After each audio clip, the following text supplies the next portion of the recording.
அதனால தான் பெரியவங்க என்ன பண்ணாங்கன்னா, நீங்க அத கணக்கிட்டுட்டு, நீங்க நேரத்த செலவழிப்பிக்காம நீங்க உங்களுடைய வேலைய பாருங்க. ஒரு முக்கியமான ஒரு முடிச்ச மட்டும் செஞ்சு உள்ள வீட்டுக்குள்ள வச்சுக்கோங்க.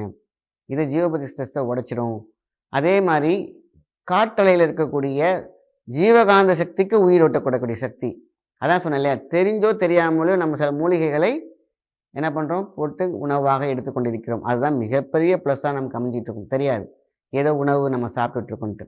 அப்படி என்னதான் அந்த மூலிகை? தனியா, அதாவது கொத்தமல்லி இருக்கு இல்லையா? அந்த தனியா, பெரிய சோம்பு. அதாவது சோம்புன்னு சொல்லுவாங்க. பெரிய சீரகம்னு சொல்லுவாங்க.